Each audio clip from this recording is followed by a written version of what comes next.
So this is Charlene, and Charlene is due on July 20th. And this video is kind of a video about looking for signs for when your cow is about to calve.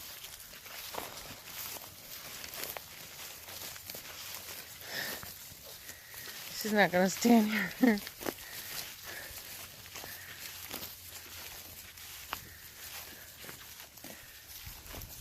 Come on, girls, we're just bringing cows up for milking right now.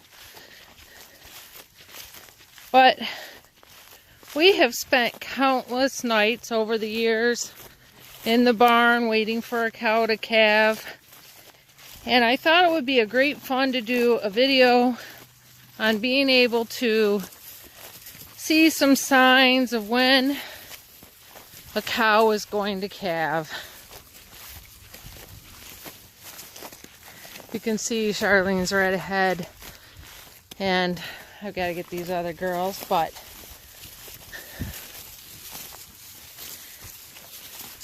try to get a little closer to her. Charlene is a second calf cow, so she was a heifer last year. Do you like to eat the trees? We should have done this video on feeding your cows during a drought. Huh, 7:15. Huh, Max? You look a little dry there, boy. Max is always with me, aren't ya? Yeah, it's my buddy. He protects me.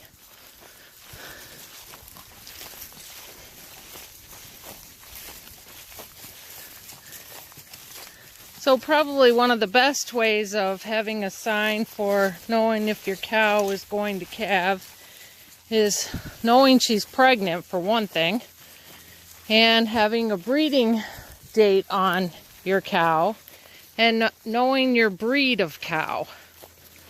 What would you say, Peter? Anything else? I said one of the best things for knowing if your cow is going to calve is knowing a breeding date, knowing the breed of your cow. So just the nature of the cow. Some cows naturally come in earlier, some that hold out for Christmas, I guess you call it. I know, we have cows that won't show a sign until they are about to calve that day. And there's cows that'll wait till the middle of the night when they know nobody's around, and there's other cows that want somebody around and they'll have it during milking or when we're in the barn. Exactly. But in Jerseys, those Jerseys, they'll hide them and everything else. Oh gosh, we have had cows hide their calves, and so I kind of like to know where that cow is every minute when she's getting close to calving.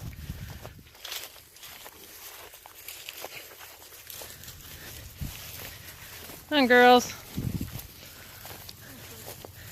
You know, while we were on the subject of how dry it is, they had this field for one day, and you can just see how dry everything is here. Huh. Yep, it's dry and hot. We did not have one. We had how much rain in June? About less than like 3/8. And we haven't had any rain in July, except for one day. The day we went to go to get Jacob's firewood. It just sprinkled though. Yeah. We're living in very dry conditions. So we're giving the cows a lot more pasture than they normally would have. And like this pasture here to my right, I would love to put the cows out there, and it's mostly all clover. But I would have loved to have a shot of rain on it before we put the cows out there. More grass in it. Yeah, to get more grass.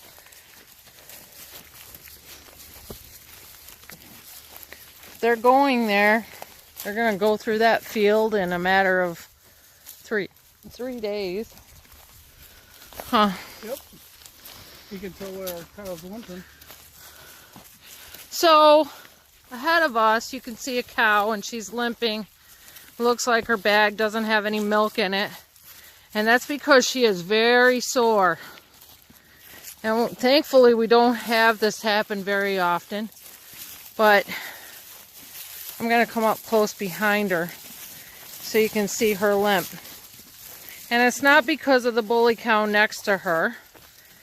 She is limping because she got injured.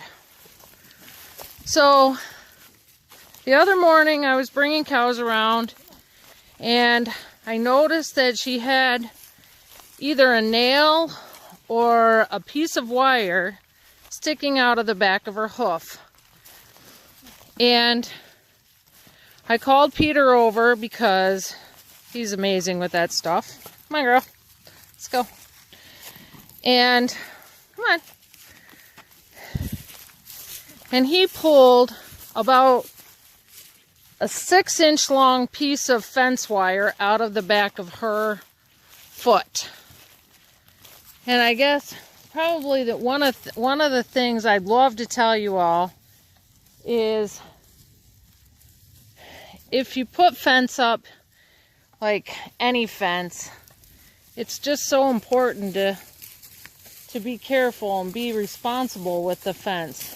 And this farm, this is a beautiful farm, but in the old days, they would put fence up right along hedgerows and out in the woods, and they would nail it to trees. And another thing are those lights. Oh yeah, the balloons. They buy these bags and they've got a candle in the bottom of them, and they light the candle and it fills the bag with hot air. Then they let them go and they fly away and it looks really nice.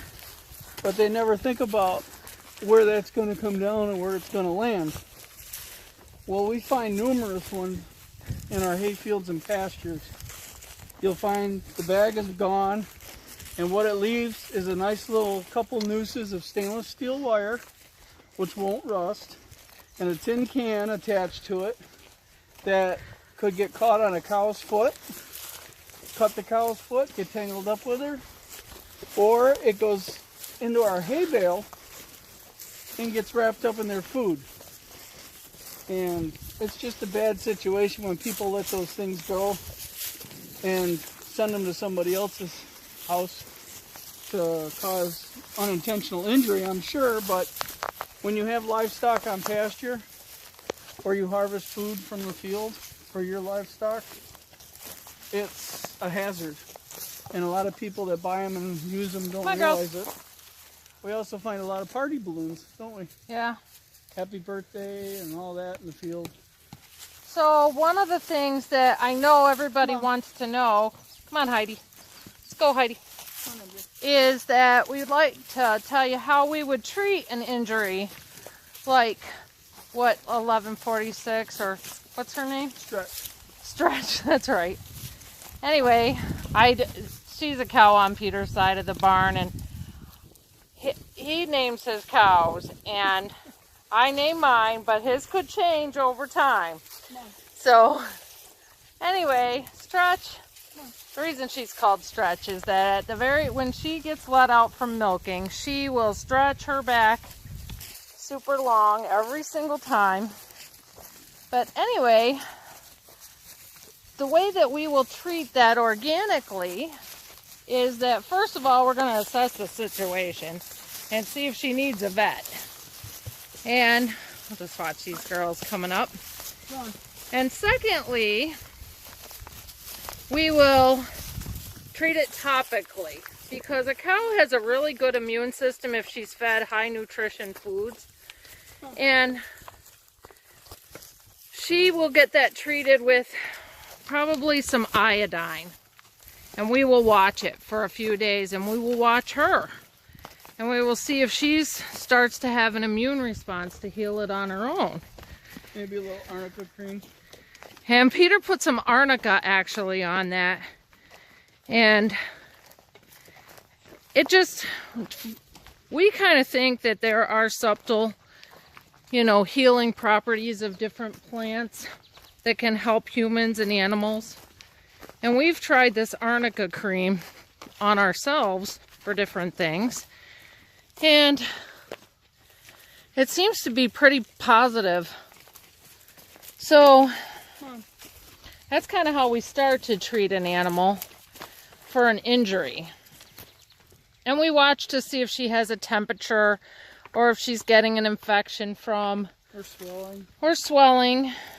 And... Come on, girls. Come on, MJ. Let's go. Everybody wants to hang around and listen to us talk on the camera. But, come on. Come on, MJ. Can you give Heidi a boost? But we don't do anything, you know, to treat an injury like super reactively.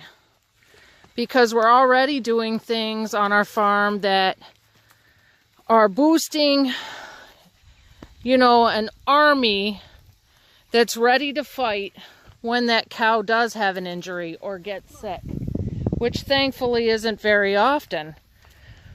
But I know it's a concern of a lot of people, including us, that animals get treated correctly and promptly.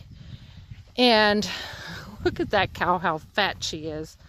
She is like round as a barrel. That's MJ. She's one of Peter's cows. We divide them up that way sometimes, but they're all coming up here to get a drink before we bring them in to milk them. So, anyway, I know you guys are all busy. We're going to milk these cows, and we'll let you all get back to work. And we're going to get back to work. Huh, Peter? Yes, Do you have any final words to say? Cows having calves or about injuries? About whatever you'd like. It's hot. Hope we get some rain. So you folks west of us, if you got any extra rain, send it over.